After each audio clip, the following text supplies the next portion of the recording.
nous sommes donc de retour sur le plateau de C'est Midi et je voudrais qu'on fasse du bruit, qu'on applaudisse le fan club Serge Aurier dans le public. Merci beaucoup. Et on fait aussi du bruit pour Amour Ayela, bien sûr, mesdames.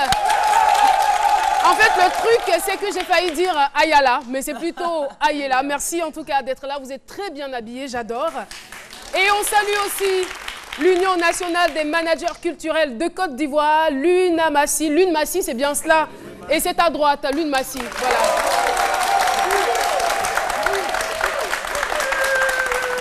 En tout cas, merci. Merci d'être là et merci pour tout ce que vous faites dans la nuit et pour le showbiz. Alors, il se trouve que certaines personnes se retrouvent malheureusement seules à Noël. Eh bien, ça ne sera plus un problème. Voilà, parce que Jessica Bamba, dans Fallait y penser, va vous donner quelques petites astuces pour ne pas trop sentir la solitude. On la retrouve tout de suite.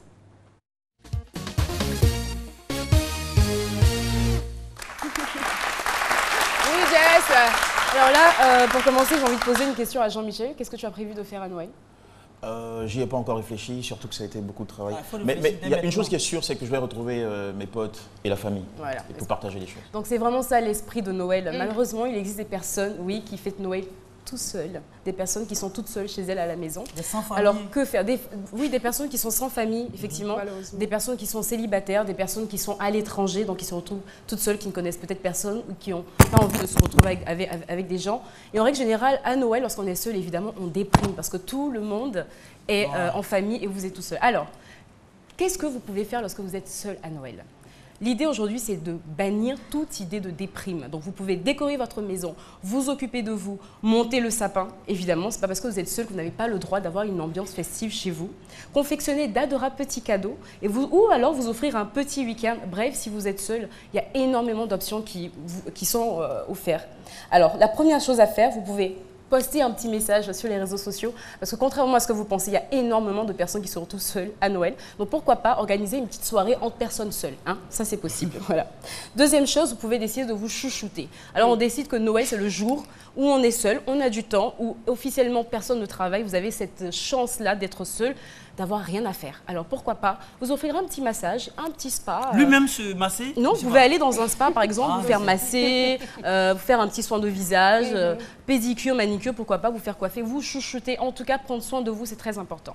Ou alors vous offrir un petit séjour tout simplement dans un hôtel ou une nuit dans un hôtel. Seul.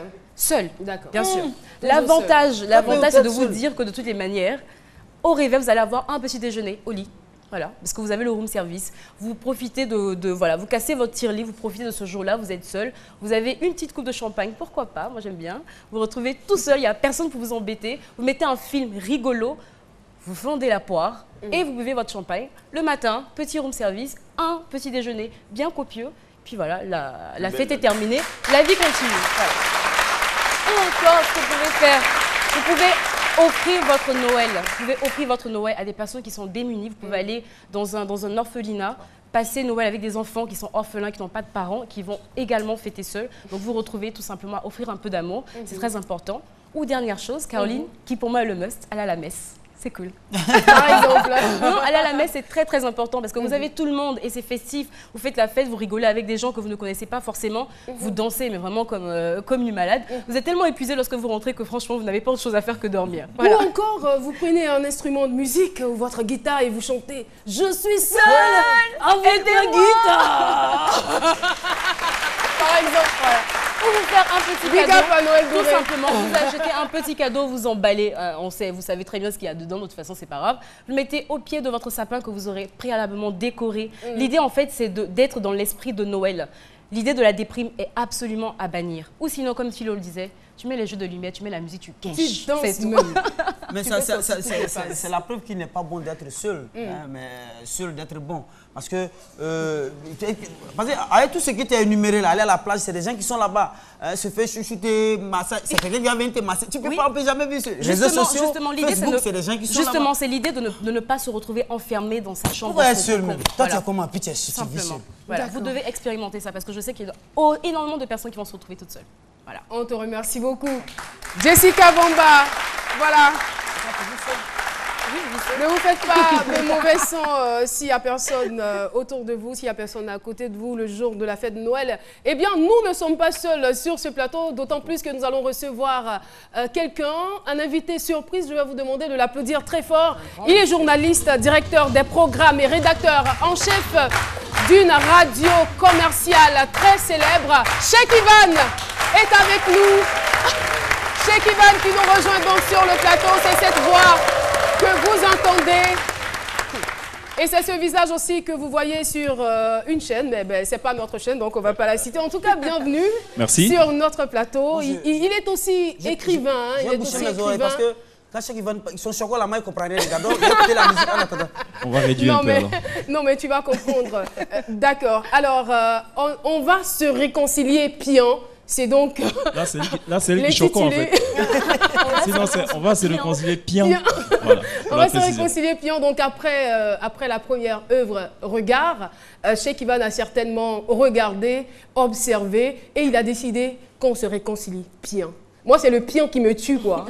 Et c'est le piant qui est un peu la cerise sur le gâteau, en fait. Qu'on le veuille ou pas, on va se réconcilier. Ça va se faire peut-être dans 100 ans, dans 200 ans. Le plus tôt serait le mieux, en fait. Franchement, le plus tôt serait le mieux. Voilà. Et c'est que j'ai parcouru l'œuvre et j'ai franchement eu du mal à la classer dans une catégorie. Je me disais, mais attends, c'est un recueil de nouvelles. C'est quoi exactement? Il ne faut pas chercher à classer justement dans une catégorie particulière. C'est un manuel de poche, comme c'est d'ailleurs spécifié donc, en cours. Voilà, justement, c'est un petit manuel de poche. C'est pas un roman, c'est pas un témoignage, c'est pas un essai littéraire. Et d'ailleurs, la préface signée de Dan Moussa est parfaitement édifiante pour dire que c'est un format qui est en totale irrévérence vis-à-vis des formats classiques. Et même l'écriture littéraire d'ailleurs. Voilà, c'est une particularité, je pense aussi. Ça nous révèle que notre invité est un anticonformiste. Bon, je passais. C'est cela même. Alors, oui, je confirme. Alors, Cheikh Ivan, on va se réconcilier piant. Est-ce que c'est une œuvre qui est optimiste par rapport à la réconciliation ou c'est une œuvre qui nous appelle à un engagement? Il y a des propositions à l'intérieur. Pourquoi cette assurance de la réconciliation, elle s'appuie sur quoi? Est-ce que vous proposez quelque chose de nouveau? J'adore les rimes, donc je veux dire c'est une œuvre qui est réaliste.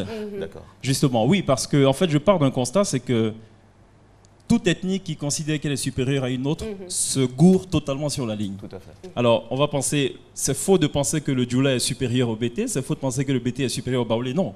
Et quand vous pointez le doigt vers une ethnie, il faut savoir qu'il y a 3 doigts qui se pointent vers vous-même. Alors...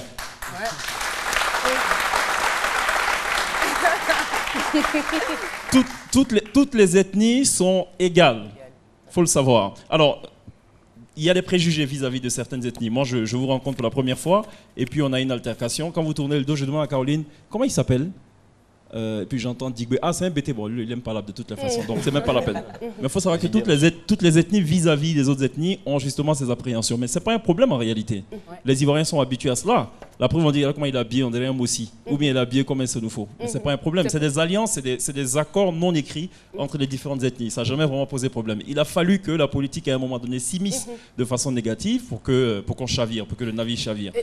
Et justement, parlant de politique, vous avez touché, on va dire, à tous les points, à tout ce qui, comme préjugé, tout ce qui, comme commentaire, ou tout ce qui se dit peut-être tout bas, vous avez tenu à écrire cela, à coucher cela sur du papier. Et moi, ce qui m'a aussi impressionné dans l'œuvre, c'est qu'au début de l'œuvre, vous parlez de votre enfance, d'enfants de cour commune, sans détour, sans faux fuyant, sans complexe. Vous le faites et vous décrivez. On a même l'impression que ça frise un tant soit peu une certaine exagération. Et je me demande, mais quel est l'objectif ou quel est le projet? En vérité, qui suis-je moi pour parler des BT, pour parler des Baoulés, pour parler des Dida et tout? Je suis un citoyen lambda, mais je pars de mon expérience personnelle d'enfant de cour commune. J'y ai passé quand même 17 ans de ma vie. Quand je parle de cour commune, je ne parle pas de cour commune choco. Non, du tout. Je parle de cour commune où il n'y a pas de chasse d'eau, où chacun va... Où on fait rang devant la douche. Absolument, voilà, et tout. Et les kourabas, tout ça, ils déclarent. Tout à fait, c'est le dara et tout. Et dans ces cours communes, justement, il y avait pratiquement toutes les ethnies. Donc, cet ouvrage part déjà de mon observation personnelle. Ça part aussi de ce qui se dit, ça part des préjugés, de ce que chacun pense de chacun et tout. Mais je veux dire, je suis un témoin vivant de ce que je raconte en réalité. Mais je me fais aussi le porte-voix des rumeurs, tiens, parce que les rumeurs sont un des mots qui minent justement cette société. Voilà. En tout cas, c'est une œuvre très très intéressante et malheureusement, on ne pourra pas la décortiquer de fond en comble. Peut-être qu'une autre occasion s'y prêtera. Parce que dans ce livre, en même temps, je veux dire, il utilise un langage très soutenu et arrivé à un certain moment, c'est-à-dire qu'il descend quoi, comme tomber du 10e étage. Parce que je fais le grand écart. Voilà. J'essaie de toucher tout le monde. Vous remarquerez aussi que dans cette œuvre, j'emploie beaucoup de reformulations. Quand je parle, quand j'emploie une phrase, j'essaie de reformuler pour que tout le monde s'y retrouve. Sans oublier la citation de papa à l'intérieur. Oui, citation qui me tient à cœur. Vous pouvez la lire peut-être pour les téléspectateurs pour qu'ils comprennent elle est à de quelle quoi page il est cette question. citation? Celui qui a conquis sa femme par des nocturnes se méfie de tout passant qui a les lèvres pliées. Merci. Et c'est sur ces phrases et ces mots qu'on va se dire au revoir. On va se réconcilier. Pion, c'est vraiment très riche. C'est un livre de poche. Voilà, un petit manuel de poche très très riche. En tout cas, merci beaucoup d'être venu sur ce plateau. Et voilà, je dirais à chacun son livre. Et on est obligé de se réconcilier. On va se réconcilier, Pion. Elle a déjà 2 exemplaires, donc il peut regarder. Merci. Merci, merci, Cheikh Ivan. Voilà. À suivre également dans cette émission une autre chronique. Eh bien, après avoir reçu un homme de médias, on va rester dans l'actualité média et c'est avec Jean-Michel Onin.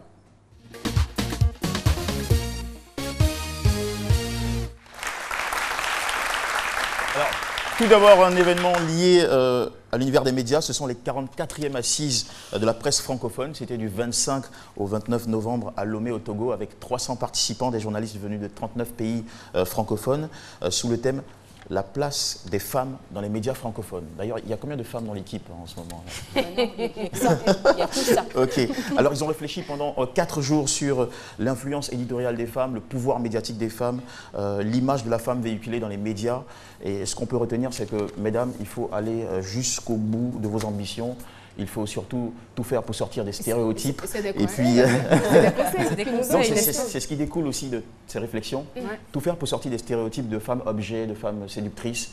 Parce que c'est toujours beau et agréable de voir une belle femme à la télévision, comme vous, madame et mademoiselle. Bien rattrapé. Je le considère comme un compliment. Merci, Jean-Michel. S'efforcer d'être professionnel, quel qu'en soit le prix. Tout à fait. Voilà. Allez, un deuxième sujet, c'est j'ai regardé la télévision pour vous. J'ai maté la chaîne Fox News et surtout une émission qui s'appelle... Je suis tombé sur une émission qui s'appelle Fox and Friends, Fox et ses amis. Alors, vous savez qu'aujourd'hui, aux États-Unis, ils souffrent de ce qu'on appelle les fusillades dans les écoles primaires et tout ça. Alors, ils ont présenté un segment de 4 minutes dans l'émission au cours duquel, au lieu d'apprendre aux enfants, en cas de fusillade, à fuir, chercher un abri, on leur enseignait comment riposter, s'attaquer au tireur et lui arracher son arme. Moi, franchement, ça me fait peur. Et le truc, c'est qu'il faut 5 secondes seulement pour réussir l'opération, sinon, vous savez tous les risques qu'on encourt. Alors, voici un extrait de cette émission.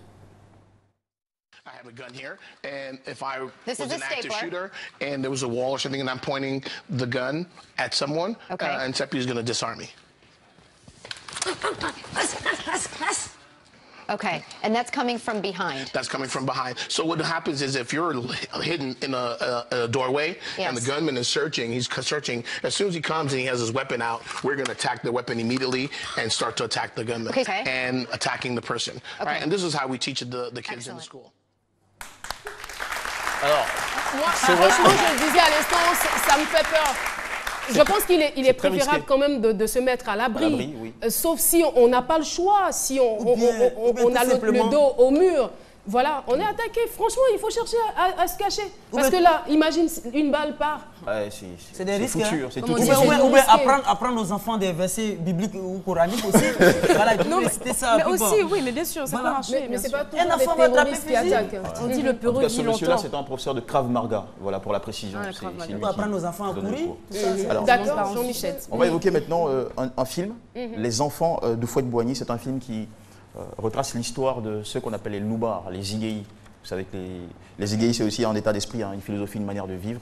Alors, comment est-ce que leur vie a été bouleversée lorsqu'ils ont rencontré Félix Houphouët-Boigny dans les années 90 ? Donc, le film retrace un pan de leur vie avant la rencontre avec Félix Houphouët-Boigny, la rencontre avec le président, le père fondateur, et comment est-ce que cela a influencé leur vie plus tard. Il y en a qui sont devenus aujourd'hui des directeurs de société, des gardes du corps de célébrités. Et le réalisateur du film, Saint Polo lui-même, est un des témoins. Il a vécu cette histoire, il a connu ce bouleversement. Et donc vous pouvez découvrir ce film aujourd'hui, déjà à Goethe Institut à partir de 18h30. Les projections, c'est le 9, le 10, le 16 et le 17 décembre 2015. Donc à 18h30 à l'Institut Goethe à Abidjan. D'accord. Voilà. Merci. Et puis on va terminer par un quatrième point. Le segment, on a retrouvé, oui, c'est le dernier point. On a retrouvé, eh bien, on a retrouvé pour vous Didier Drogba dans le showbiz américain. Regardez. Ok, il paraît plus jeune.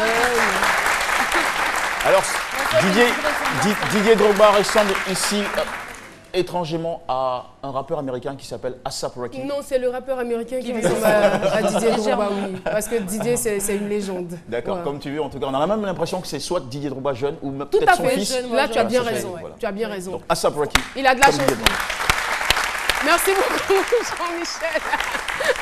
Et tout de suite, on va recevoir Aya Lebel, Jean-Michel qui est galant, qui cède donc sa place à Aya, qui va nous entretenir sur la beauté, donc préparer sa peau avant le maquillage. Aya, tout de suite, attaque, on te retrouve après le jingle.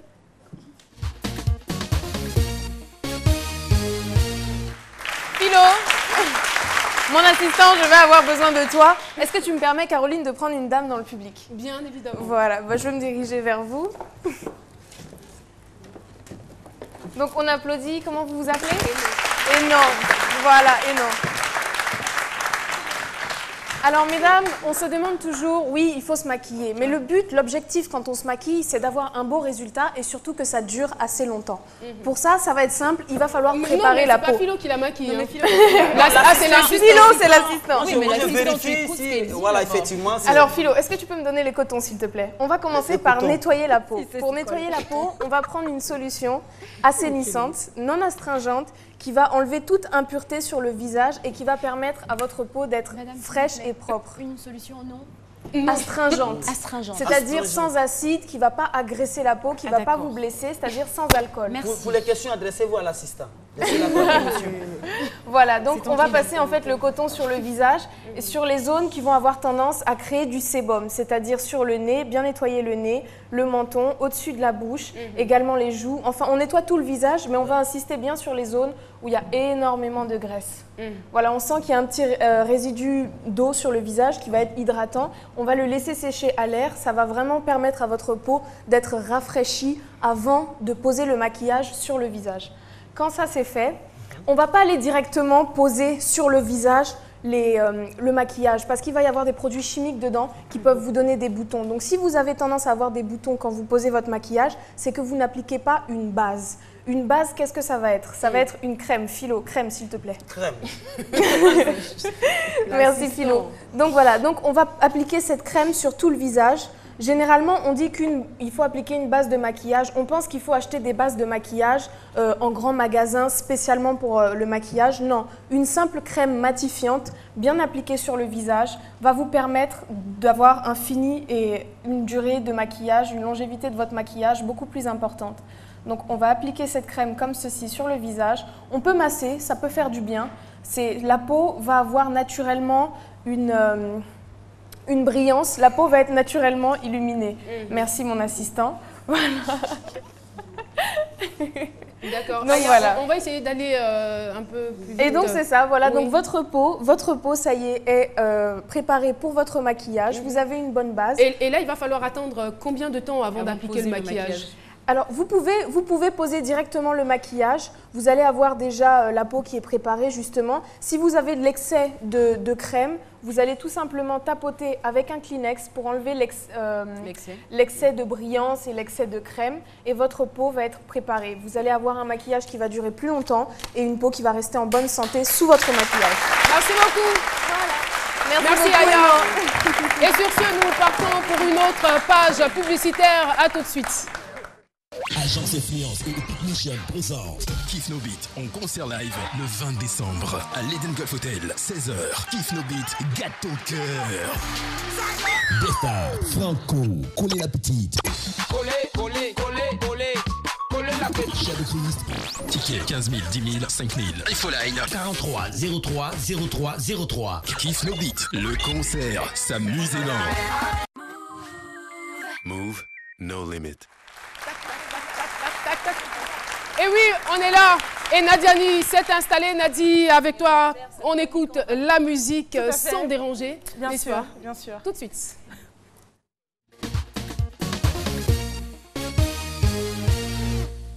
Donc voilà, comme tu l'as dit, hein, aujourd'hui on écoute de la musique sans déranger. Nous sommes tous des mélomanes, tout le monde aime la musique. Moi j'adore la musique, je suis sûre que tout le monde ici aussi. Bon, toi, est-ce que tu peux arrêter s'il te plaît? On va y aller rapidement. Donc normalement la musique est une... La musique est...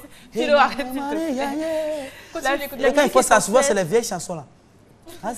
La musique est censée être une source de relaxation, de no stress, de bien-être. On savoure normalement la musique, mais elle ne doit pas devenir une source d'anxiété, de stress, de mal-être. Parce que je ne prends pas le cas des fêtes ou des bars ou des discothèques. Hein. Je parle des cas personnels, c'est-à-dire quand on est au bureau, quand on est en famille avec un groupe d'amis ou même dans les transports en commun. Ça arrive souvent, hein. Je suis sûre que tout le monde a déjà expérimenté cela. Il y a toujours quelqu'un qui a son portable, qui aime mettre la musique fort, pour que lui, il ne peut pas écouter sa musique juste dans ses oreilles, ou le chauffeur de taxi, ou comme Philo le faisait tout à l'heure, qui a ses écouteurs, mais qui a le volume tellement fort que les voisins entendent en fait sa musique. On entend la musique du portable et en même temps le gars il chante pour ajouter dessus. Non mais ça franchement si c'est pas de la provocation, je ne sais pas. Et il y en a qui vont écouter fort pour peut-être annuler en fait les bruits d'extérieur. Bon ça encore c'est compréhensible, mais il y en a qui le font pour se faire remarquer. Vous voulez vous faire remarquer, mais je vous dis attention, attention. Il veut montrer que lui, il a des nouveautés dans son téléphone. Voilà, exactement. Mais je suis sûre que Aya Bien-être ne va pas me contredire sur ce point-là, parce qu'il y a un côté santé en fait. Hein. Ça peut être source de maladie. Écouter de la musique fort, après diminue en fait votre audition. Je suis sûre que c'est déjà arrivé après une fête ou après avoir écouté fort dans les écouteurs votre musique, vous sentez des sifflements voilà, qui sifflent, ou vous sentez la musique, vous en sentez étouffé en fait, comme s'il y avait du coton dans les oreilles. Donc tout ça, je vous recommande d'écouter franchement la musique à un volume assez raisonnable, et également quand vous voulez écouter... Bon, je pense qu'on fera la suite la prochaine fois. Et si tu le veux, tu pourrais peut-être poursuivre la chronique et parler aussi notamment des nuisances sonores. Hier, c'était la journée nationale. Voilà, on va poursuivre. L'émission n'est pas encore terminée. Hein. Nous avons... Philo, s'il te plaît, on peut continuer? Tu as écouté ce que j'ai dit tout à l'heure? Voilà, alors nous allons recevoir notre invité surprise. Il est styliste d'événements et couturier, designer, coiffeur, décorateur, wedding planner. Lui, c'est Reda Fawaz. On assiste d'abord au défilé. Voilà. Un aperçu de ce qui nous attend.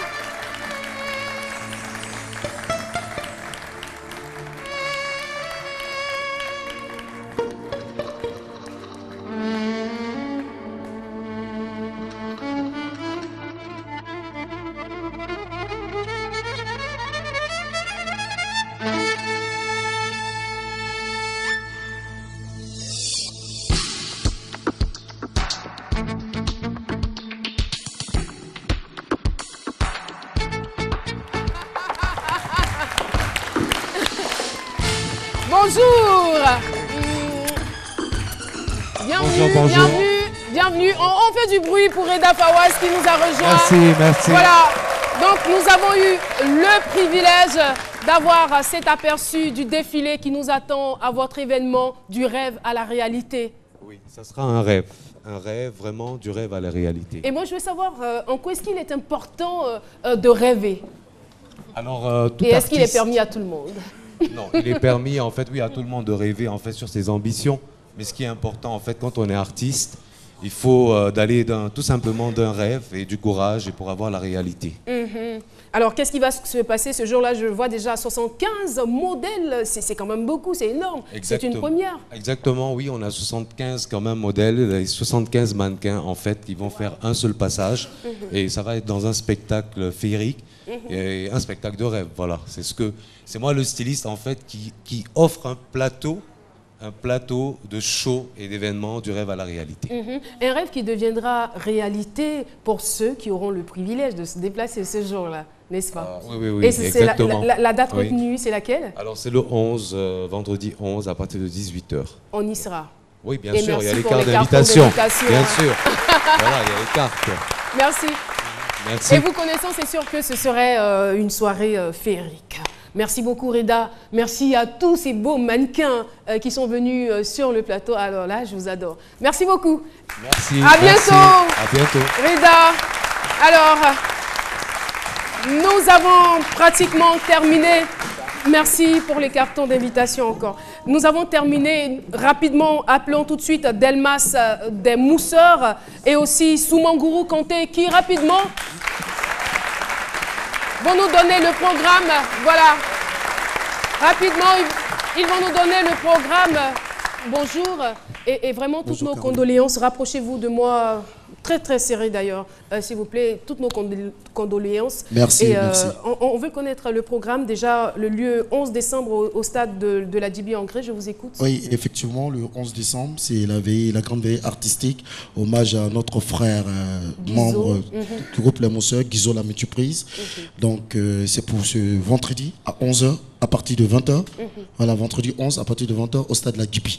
Donc nous lançons un appel à toute la jeunesse abidjanaise, tout le monde de la nuit. Tout à fait. Voilà, tous les managers, tous les artistes à venir soutenir Guizot des Mousseurs, qui hélas malheureusement nous a quittés. C'est vraiment donc triste, je suis là pour appeler tous les amis, artistes à venir Merci nous soutenir. beaucoup Delmas d'être passé sur notre plateau. Merci et beaucoup. tous nos encouragements et que le Seigneur vous fortifie. On applaudit Guizot des Mousseurs, s'il vous plaît. Merci. Voilà, c'est ici que l'émission s'achève. On garde malgré tout le sourire. On est dans la bonne humeur jusqu'à demain, 12 h pour un autre numéro. Au revoir.